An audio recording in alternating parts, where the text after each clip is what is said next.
Hello and welcome to the Gold, Goats, and Guns podcast. This is episode 12. My name is Tom Luongo and we have a lot to talk about. It's Sunday, it's January 5th, 2020, and things have changed a lot since the last time we talked on New Year's Eve. President Trump has done something really bad. The assassination of Major General Qassem Solemaini of Iran and Abu Mahdi al-Muhandis of Iraq, Hasht al-Shabi Brigade is shocking and devastating. There's no other way of putting it. And our response to it, and Iraq's response to it, so far, nothing short of insane. These events will set in motion a tremendous amount of change. Before I get to all of that, I want to remind you that this podcast is brought to you every Tuesday and whenever the spirit moves me. So subscribe to it on iTunes, Podbean, Spotify, and any of your other favorite podcast platforms. And I want to remind you that you can find my work over at my blog at tomluongo.me. You can follow me on Twitter at TFL1728. Live streams, they happen on YouTube and DLive every Monday and Friday night at 8 p.m. and 8:30 respectively. Warning, I'm a bad boy. I've got a potty mouth and I'm not afraid to use it. You can also support verified publishers like me by downloading and installing the Brave browser, where you can get paid in crypto tokens called BAT for voluntarily being served internet advertising as opposed to feeding the Google beast. Brave protects your online privacy while saving you time and bandwidth by blocking all those data snoopers, cookies, and etc. that are feeding the growing surveillance state, like the one Donald Trump is absolutely erecting.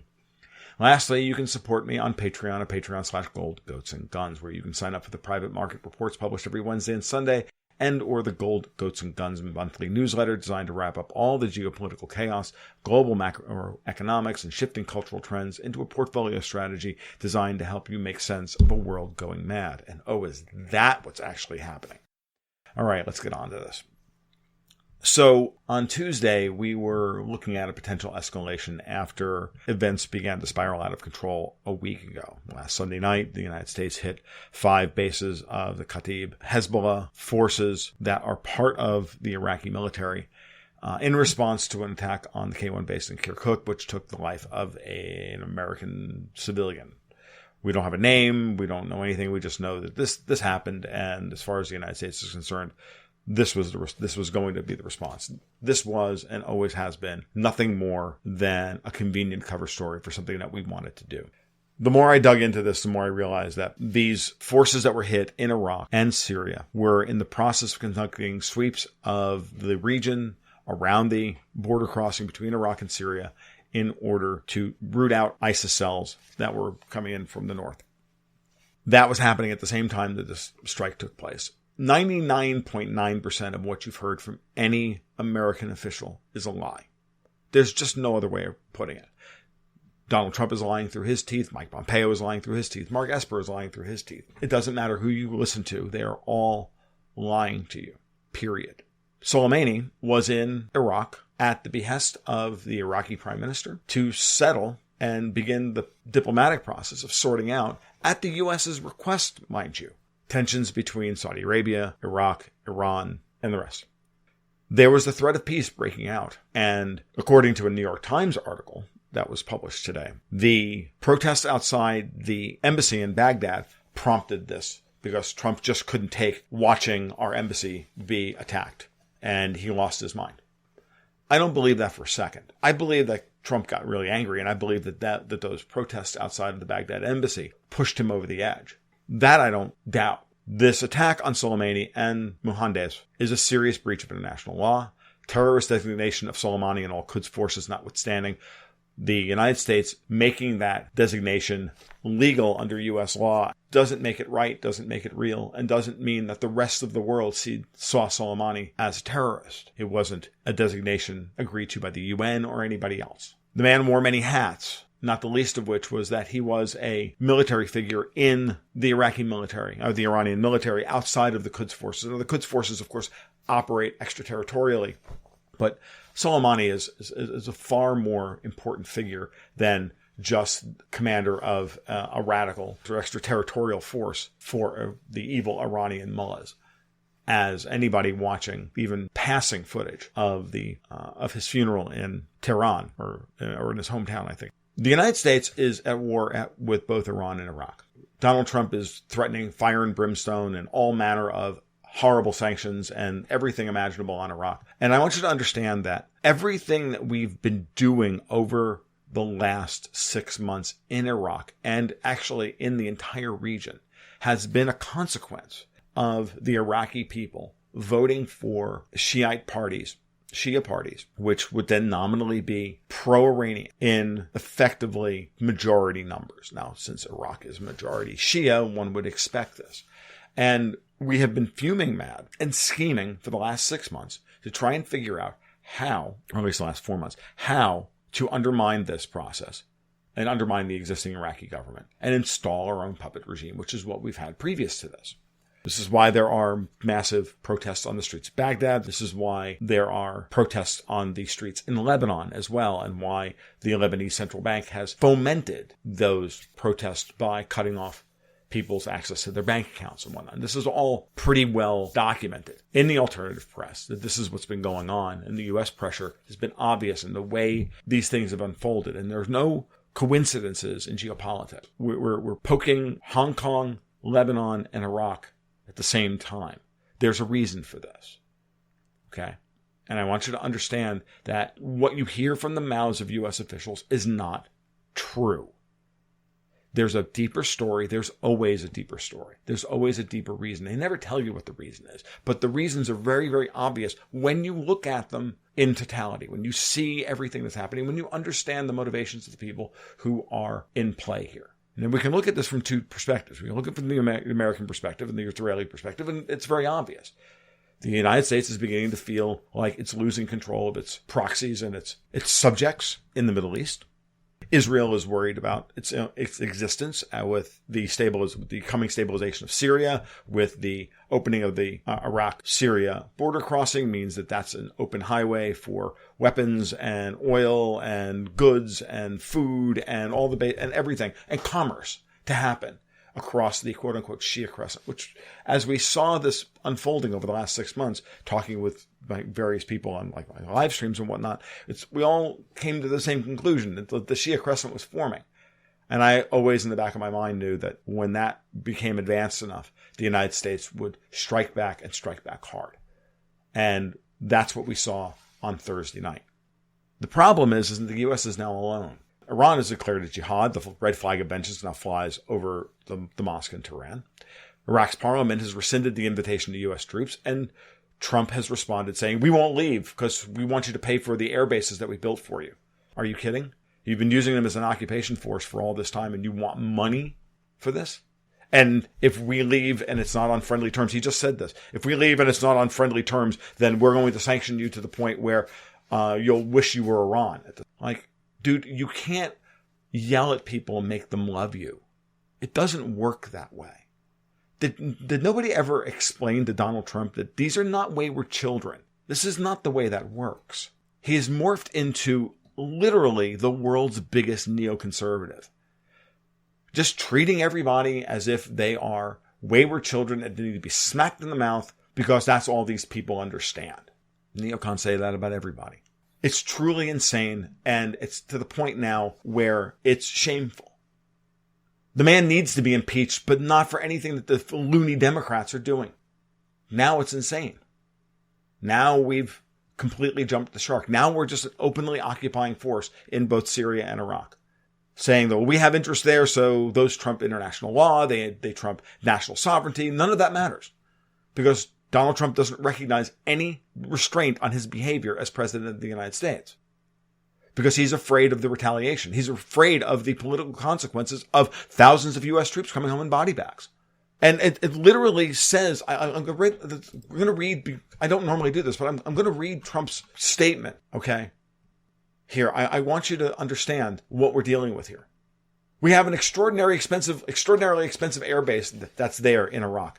It cost billions of dollars to build long before my time. We're not leaving unless they pay us back for it. That wasn't enough, according to Zero Hedge. Trump made it clear that in addition to the billions in reimbursements, unless the U.S. left on a very friendly basis, the U.S. would hit Iraq with very big sanctions like they've never seen before. If they ask us to leave, if we don't do it on a very friendly basis, we will charge them with sanctions like they've never seen before. It will make Iranian sanctions look somewhat tame. If there's any hostility that they do anything we think is inappropriate, we are going to put sanctions on Iraq, very big sanctions on Iraq. They're allowed to kill our people. They're allowed to torture and maim our people. They're allowed to use roadside bombs and blow up our people. And we're not allowed to touch their cultural sites. It doesn't work that way. It shows a complete and utter solipsism and narcissism. You're an occupying force in a country that doesn't want you there anymore. It's pretty well documented that the United States created ISIS, and that Solemaini is the man most responsible for ISIS being destroyed. He's the man who helped formalize and form the Shia militias in Iraq to wipe out ISIS. But because ISIS was actually a tool of Israeli aggression and Israeli ambition, that somehow we're not allowed, that these people aren't allowed to blow back on, that some of this is not going to blow back on U.S. occupying forces there. The United States has 30 forward bases surrounding Iran. This is typical tyrant mentality. You have no right as our slave to complain about your slavery. You have no right to human dignity. Just accept our terms because you are the conquered. But they're not conquered. That's the point. And we're going to find out very soon just how not conquered these people are. And Donald Trump is going to find out very soon the limits of his power as president. It's not just rhetoric at this point with him. He has done this in the past, and he has always gone farther. It's ridiculous. Because every time he's done something dumb and then tried to pull back from it. Elijah Magnier over at GGnG.com was talking about and how he knows from primary sources within the Iraqi government that right after the attack on Solemaini and Mohandes, the United States went groveling to Iraq and to Iran saying, okay, this was a mistake. Here's our offer. We will lift sanctions and reopen negotiations with the JCPOA on much more friendly terms if you won't retaliate against our people. Fuck no. Fuck you. Go to hell. Are you kidding me? Trump really, truly believes that he can get away with this stuff the way he used to get away with it when he was negotiating business deals. He doesn't understand that they're angry as well, and that their anger actually justified. It's not about you, Don. You inherited this mess. The hatred is there, and you've done nothing except stoke it. You've done nothing except make it worse. And then you don't expect people, after you've humiliated them, after you've destroyed them, after you've starved them, after you've attempted regime change against them, which we have, ham-fistedly, amateurishly, but yet nonetheless having done so. Your officials run around saying Iran is not a normal country, and yet you assassinate state actors in broad daylight and then crow about it. It makes you a war criminal. It makes us all complicit in your murder. Seriously. Did your mother drop you on your head a lot as a child?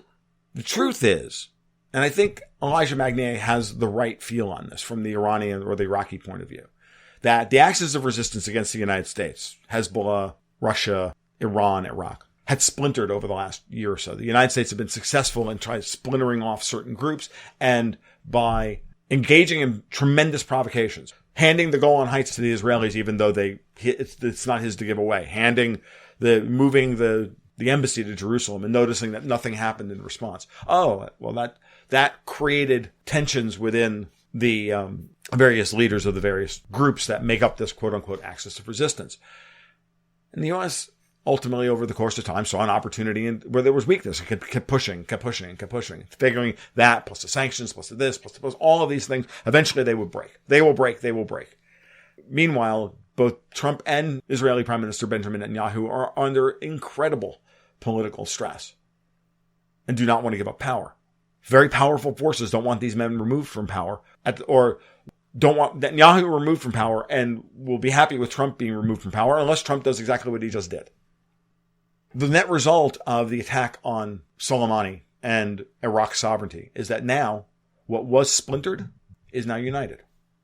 Where there was doubt, there is now resolve.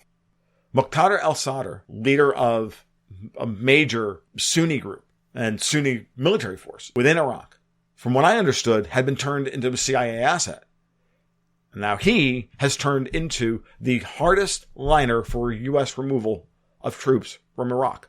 After his statements today after the vote in the Iraqi parliament to rescind the invitation to the U.S., went far further. And he was upset that they didn't go far enough. The protests that were happening in Baghdad were nominally anti-Iranian. Now they're solidly anti-American.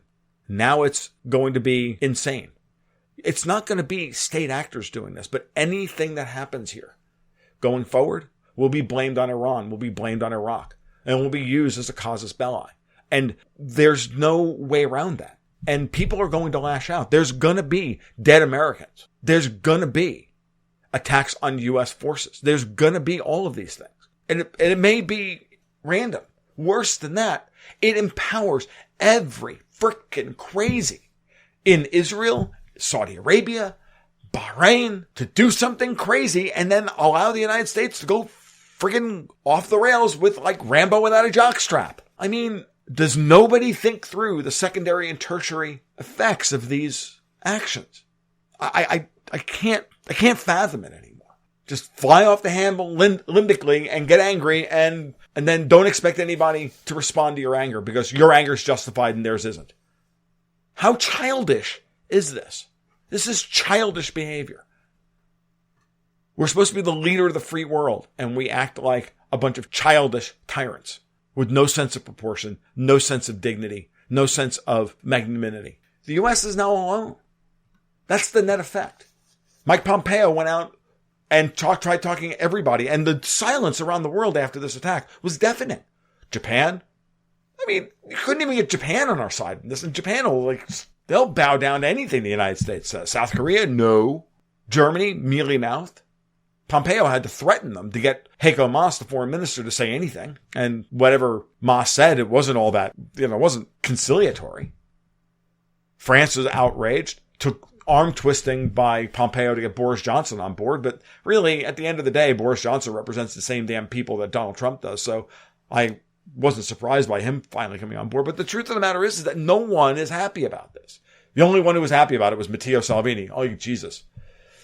Not that I ever expected that guy to understand foreign policy worth a damn. The neocons are jubilant. Europe is sitting there going, oh my God. And at the end of the day, Trump went rogue here.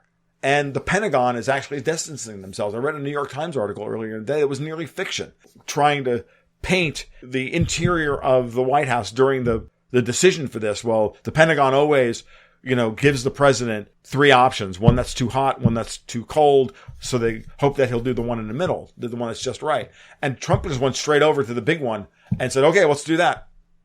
And they were shocked, at least according to this New York Times article. Now, I don't believe that. Because Esper, Pompeo, and Pence had been cheerleading this and setting this all up for days. And at the end of the day, I honestly think that Trump is as complicit in all of this at not at a limbic level, but at a coldly calculating level. I mean, did Trump really think that getting Solemaini was going to be the equivalent of his bin Laden, like it was for Obama? He really thought that he was going to get pressure Iran to the table on the JCPOA because now we're going to attack and kill. We're just going to kill anybody indiscriminately that looks at us cross-eyed. So you better come to the table because we've gone crazy now. So you better toe the line and do what we want you to do because we're crazy. Why would anybody make an agreement with this man? Why would anybody make an agreement with the United States? We make an agreement one administration, we can't hold to it the next. Donald Trump has torn up every major treaty that exists, some of which I agree with, like the economic ones. Absolutely agree with those. But all the major defense treaties, all the major arms reduction and arms limitation treaties, are you kidding? Does anybody really want to see Iran with a nuclear weapon? Got news for you. They've got one. And if they don't have one today, they're going to have one soon. And they're going to be dead Americans. And you want to know something? You know what the funny part about this is? If Iran were to turn around and off Mike Pompeo, there's only about 50 people in the United States who would actually mourn that. 10 of them are in his family. The other 40 are in the U.S. Senate. Everybody else would be like, yeah, good. Fat bastard. Needed to die. I mean, this is... How out of touch, how tone deaf are these people? Because everybody right now is looking at the United States and rightly thinking, am I next? You can't run a world this way. It doesn't work. Your family doesn't work this way. Your business doesn't run well this way. The mindset is staggering and it's unbelievable. It puts paid everything that Vladimir Putin said about the United States before Trump even took power. And he said this about Obama back in 2014. And he called them not agreement capable. I remember reading the Saker article where the Saker caught that phrase coming out of Putin's mouth. And I think it was Putin's mouth. It might have been Sergei Lavrov's mouth. And then explaining it all to us, because he's Russian and I'm not. And the particular phrase that was used then was to imply that it's not that they're not capable of coming up with a decision on what to agree upon. No, they're incapable of sticking to any of their agreements. They are a person who lies and will change their mind and will back out of an agreement at a moment's notice. We don't believe in contracts because we believe we can unilaterally abrogate them whenever we want. So there is no diplomacy. There is no anything. Why would Iran come to the table with the crazed United States thinking that, if we just give Trump everything he wants, he'll leave us alone? It doesn't work that way. If you give a tyrant and a sociopath or a psychopath everything he wants, he just takes more. And that's why Elijah Magnay's interpretation of the last couple of years has a ring of truth to it. I wouldn't say it's completely true, but I'd say it has a ring of truth to it. Now, I want you to think about this in the context of Europe. I'm going to read you off a list of 10 points. This will be my closeout here. 10 points. And you wonder, and if anybody wonders why Europe is looking at the situation and is not happy about it. Let's review the last 3 years of the Trump administration. Or the last year and a half, last 18 months. So the first thing he does is he blows up the Iran nuclear deal, the JCPOA, with Iran and the Europeans. Putting the Europeans on their back foot, forcing them through the threat of sanctions and the reimposition of sanctions on European partners who trade with Iran, that they can no longer do any business with Iran. They had to exit multi-billion-dollar oil contracts. Because, remember, Donald Trump wants Europe to buy their energy from the United States, their allies, and not from the U.S.'s enemies, even though doing business with your enemies quickly makes them not your enemies. And by doing so, he destroyed the chance of another deal. So that's point number 3. So point number 1, he blew up the deal. Point number 2, he imposed sanctions on Europe. Point number 3, he destroyed any chance of another deal with Iran by continually poking the snake, by continually making things worse and worse and worse. When Europe made it abundantly clear that they don't like the situation, they don't like Instex. They tried to create something like Instex, the special purpose vehicle to get around the sanctions and all this other stuff in order for them to be able to do business. Because from their perspective, Iran was abiding by the agreement. And as parties to the agreement, they felt they should still be able to do business, not according to Donald Trump. This proves to Europe that anything the Americans agree to can be overturned at any whim. That's point number 4. I've made that point before, but it's even more obvious now. Point number 5 is now that any claim that America makes is true and anything anybody else wants doesn't matter. So America's claims to interest always trump any other nation's sovereignty. Point number 5. Point number 6, they went ahead and started a conflagration in the Middle East threatening European energy security in every way. We don't know if there's going to be a wider war between between the United States and Iran. People have been worried that the continued unrest and wrangling over parts of Syria, whether that would have brought NATO and Russia into conflict. Got news for you. That almost happened via the shooting down of the Russian Eland plane last September, right? Number 7, he proves to Iran that they really do need nukes in order to stop from being regime changed. And I have a distinct feeling that little rocket man Kim Jong-un is going to ensure that Iran gets everything that they need if they don't have them already. Number 8, he sanctions European companies building Russian pipelines. Nord Stream 2 was agreed upon by the European Union, not just Germany. Trump has made it clear that he doesn't like Nord Stream 2 because if Russia's our enemy and NATO's purpose is to fight Russia, why are you buying energy from Russia? Which is why we're in Ukraine, which is why all this stuff is happening. Are you kidding? The United States can't supply Europe the energy it needs. The best way to make sure that Russia doesn't invade Europe is to trade with it. And yet the sanctions have to stay in place since the taking of Crimea because the United States tried to foment a coup in Ukraine in order to take Sevastopol, to bottle the Russians up so they couldn't have a warm weather port. Yada, yada, yada. This has been going on for 200 years. Nothing changes. Number 9, we have even further threatening European countries and everybody with even worse sanctions through DASCA, which just passed through the Senate Foreign Relations Committee thanks to Lindsey Graham. And DASCA is the sanctions bill from hell that will sanction Russian sovereign debt, Russian banks, anybody doing business with any of them, anybody doing any business with anybody who could possibly have ever traded a dollar with Vladimir Putin, ever in the world. I mean, these people honestly believe that if they just keep using the dollar as a weapon to stop people from engaging in commerce, well, then we'll win. It doesn't work that way. All you're doing is making the dollar persona non grata. And while the world still needs a lot of dollars because it's terminally short dollars, it won't be in about 5 years at the rate that the United States is going. Number 10, he then turns around and assassinates a prominent state actor because that state actor fought the U.S. to a standstill in the Middle East over stupid energy concerns and a few million Jews in Israel. After all of these points, Mike Pompeo has the audacity, the chutzpah, which I think is actually the appropriate term here, to think and to be disappointed that the Europeans are not on board with more unilateral, capricious actions against their own interests and expressed wishes. This is how empires end, people. Hubris and solipsism. Oh, and morons running them. Between Trump, Pompeo, and Pence, I don't give them the strategic acumen of the average field mouse. My rat terrier, Ginny, who is afraid of her own shadow, has more sense than these people. All they know is the stick. Their idea of the carrot is one filled with rat poison. This has been the Gold, Goats, and Guns podcast for Sunday, January 5th, 2020.